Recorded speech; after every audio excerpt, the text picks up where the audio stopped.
Although traditionally considered a documentary director, Nick Broomfield's new film Battle for Haditha is a dramatic retelling of the events surrounding the Haditha killings and follows his previous dramatisation of real-life tragedy, Ghosts, which played as part of CineCity 2006. We were happy to welcome Nick back to the festival and left him in the capable hands of film programmer Jason Wood for the post-screening Q&A, which we now join in mid-flow.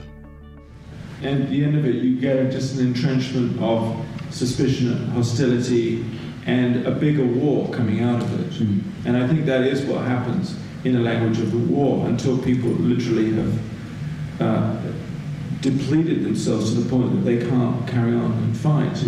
And that's exactly what we're getting, obviously, in Iraq.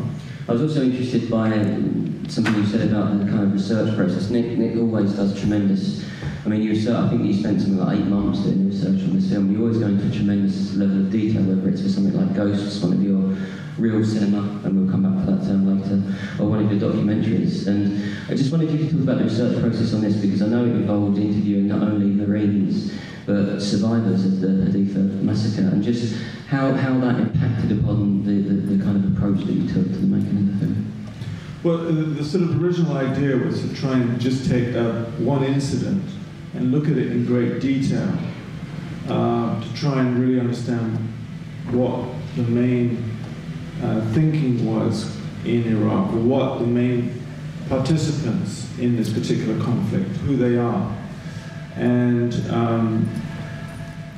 I didn't have a lot of preconceptions as to how we were going to tell the story, but in meeting the Marines initially, we went down to Camp Pendleton and we met some of the Marines who had been there that day, who had all joined when they were 17. Most of them, two of the guys we spoke to were Latino. They'd both been in street gangs, and the other was a guy from upstate Michigan who was a sort of country guy who liked hunting and had joined the Marines. They were all completely unable to sleep from their experiences in Fallujah as well as being in Haditha. They really didn't know who the Iraqis were. And at first, I think when I first met them, I was horrified by their kind of humor, which was kind of really, it was disgusting. It was all about, I mean, and it was their way, I guess, of surviving what they'd been through. And in terms of, because I know with Ghosts, the film which played here, and hopefully you saw about the plight of Chinese immigrants in the UK that were exploited in the workforce. You cast again here. I know that at one stage you were going to cast some of the Marines, and I believe you did, that you interviewed. You cast people rather than casting stars, or you cast people that are from backgrounds that mirror the experiences that you wanted to depict in the film. Just talk about the approach that you took with the casting here, because you also cast Shakriya Hamid, who's one of the survivors of the massacre. You cast these people that had these direct experiences to the material.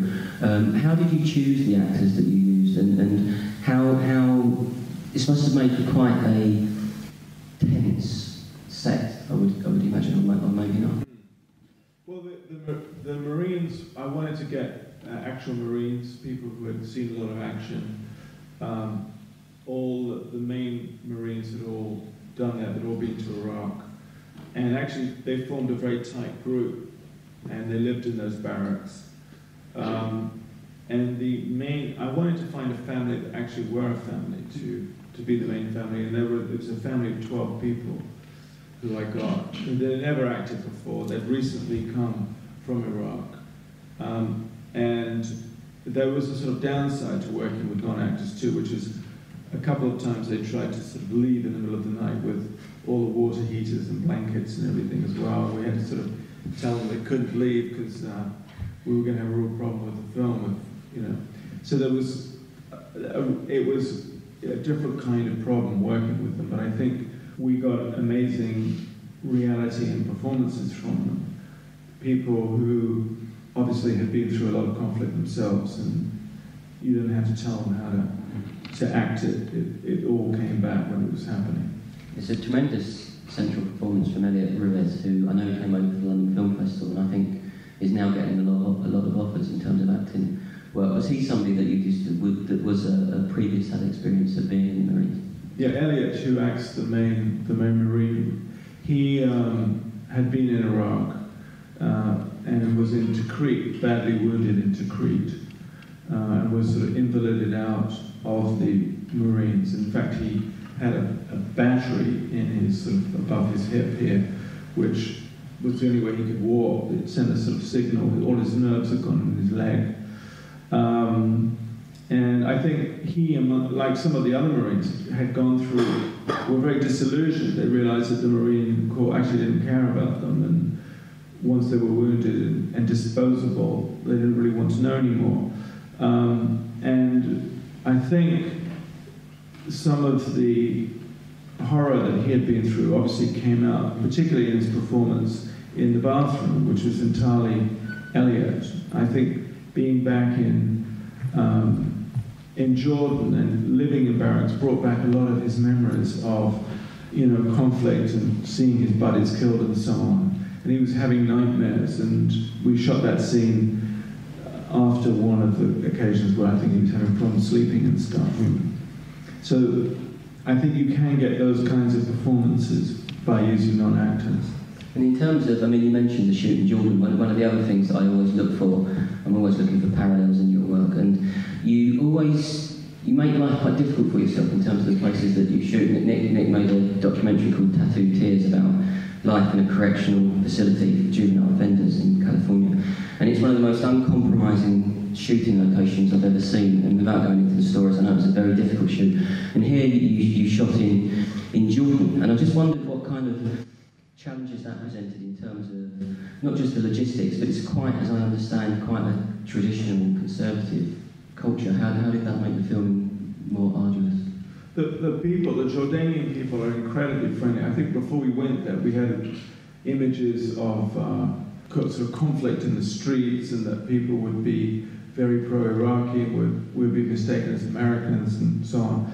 But the people were incredibly hospitable. They'd all take you into their houses, and you'd sit down first of all, they'd bring the coffee in, and you all share the same cup, and then we'd all have tea, and an hour later they'd all say that they didn't want anything to do with the film, but they had loved meeting you, and so on and so forth. So we wasted an incredible amount of time. Sounds like British producers.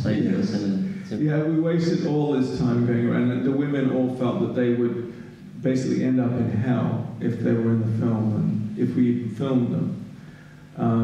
And then I was told by the fixer, who I'd refused to listen to before, that I actually had to start with the royal family, get them to agree to it, and then we would sort of work our way down to the local mayor, who would then come around all the houses again with us, and so that took sort of weeks of arranging, and then we finally got some houses, and we got all we could really get into the film were hundreds of little Jordanian boys who were kind of semi-feral and screwed up all our shots.